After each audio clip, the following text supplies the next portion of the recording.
E o São Paulo, que vive dias conturbados.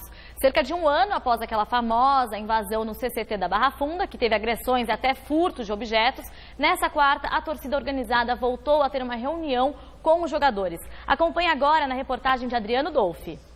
No final de agosto do ano passado, durante atividade no Centro de Treinamento do São Paulo, membros de torcidas organizadas do clube invadiram o local, protestando contra a campanha ruim no Campeonato Brasileiro.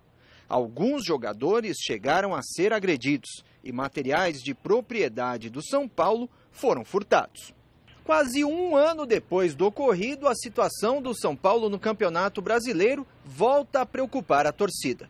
Só que desta vez, a diretoria abriu as portas para um grupo de torcedores se reunir com membros da comissão técnica, os jogadores e a diretoria.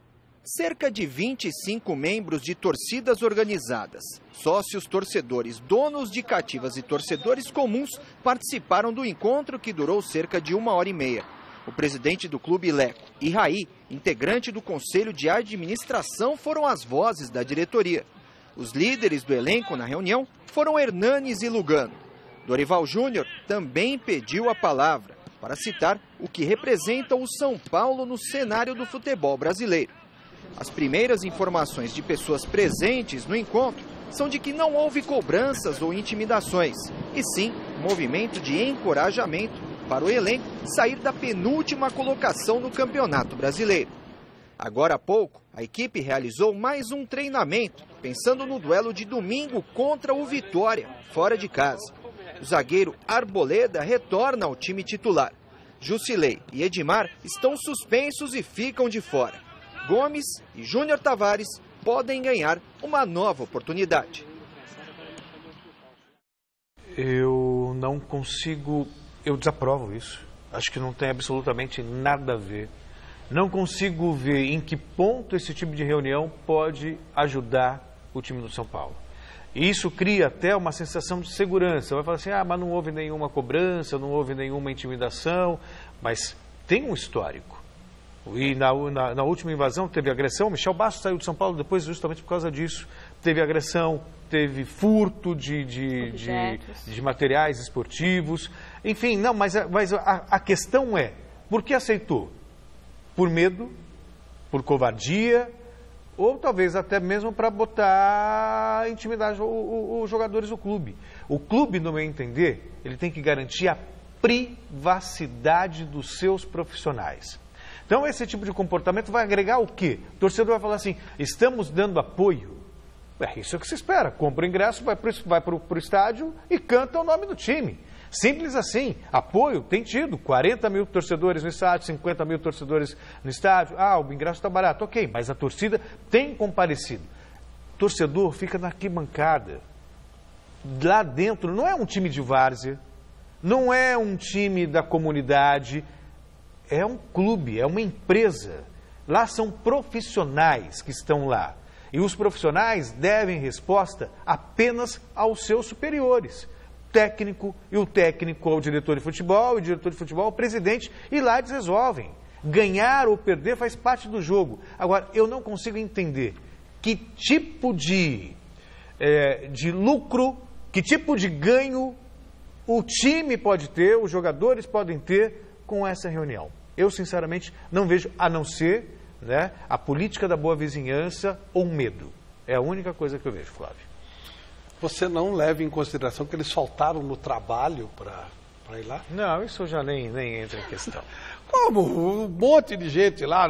Hoje é um dia de trabalho, gente. Isso aí foi 12h, 1h. O que eles ganham dinheiro como? Bem observado.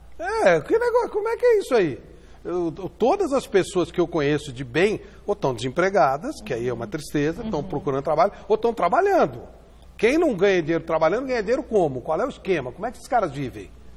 Qual é a deles? O São Paulo está em péssimas mãos. Tal de Leco, tal de Pinotti, ridículo. Os caras não sabem nada de futebol, não tem nada de nada, nada de gestão de futebol, porque o seu Pinotti, ele é empresário, e sim, parece que na empresa dele ele tem sucesso. Não, a empresa dele é um sucesso. Não sei se por culpa dele ou porque tem um jeito, não sei. Mas a empresa dele, ok, não dá para discutir. Futebol não entende nada, zero. O Leco não entende nada de nada, né? O Leco, como bem dizia o Juvenal Juvencio, não servia nem para ser fiscal de quarteirão. Então, tanto é que ele foi buscar o Carlos Miguel. Ele que falou isso, não fui eu. Ele que é o criador de toda essa coisa horrorosa que o São Paulo virou. Aí você obriga caras como Dorival Júnior, um cara que estuda futebol, jogou futebol, foi para a Europa se aperfeiçoar e tal, a ouvir essas coisas. Os jogadores caros, jogadores que são bem remunerados, jogadores internacionais. Isso dá um poder, né? Não, e aí você bota para falar com isso aí. Gente, é uma coisa ridícula. Isso é o auge do amadorismo. Por isso que o futebol brasileiro está no estágio que está. Por isso que, sabe quanto? Com Constantino Cury, com Paulo Machado de Carvalho, com Henri Aidar, com Antônio Leme Nunes Galvão, com o Marcelo Portugal Gouveia, os grandes nomes que São Paulo teve, pessoas expressivas. Sabe qual era a chance desses caras terem acesso? Zero. Isso é nível Juvenal Juvencio mesmo. E essa cúpula que está aí. Claro. Que são pessoas que não são... Eles são políticos. Eles estão fazendo política. E fazendo política, eles dão a cabeça de qualquer jogador, sim, dão a cabeça de qualquer profissional, inclusive do Dorival Júnior, como fizeram com o Rogério Ceni, trairagem.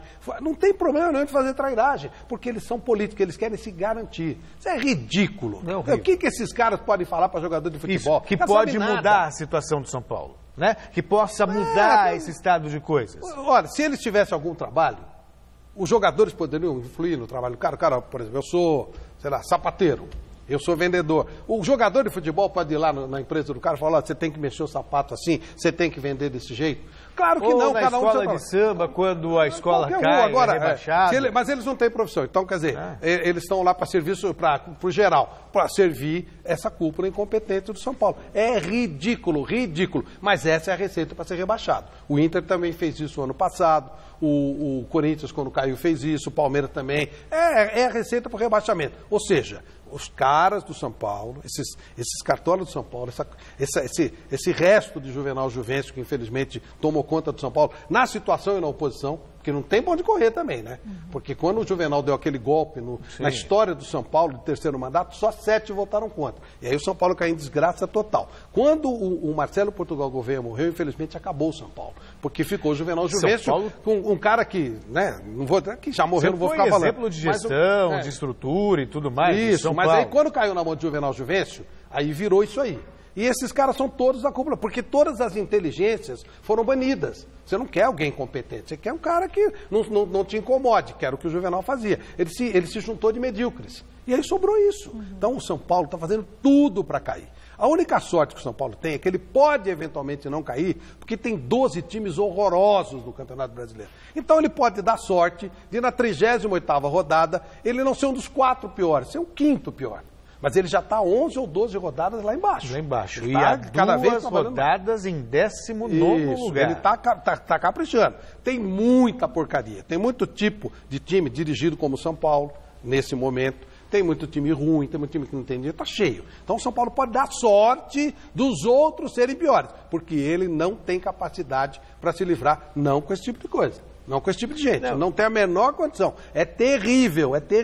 Os lecos da vida, isso aí não serve. Tem que acabar isso muito rapidamente para o futebol brasileiro voltar a ter ideia, a ter cabeça, a ter inteligência. Não dá para ter futebol assim. E acha que cola, né? Porque aí abre para alguém da cativa, abre um torcedor que eles consideram, só para não dizer que estão abrindo para organizar. O cara da cativa não sabe absolutamente nada. O que o sócio, ele é torcedor. Torcedor torce. Só. É o que ele sabe fazer. E às vezes também, não é toda hora que sabe fazer, não. Porque às vezes o time está perdendo, em vez de apoiar, fica enchendo o saco. Pois é.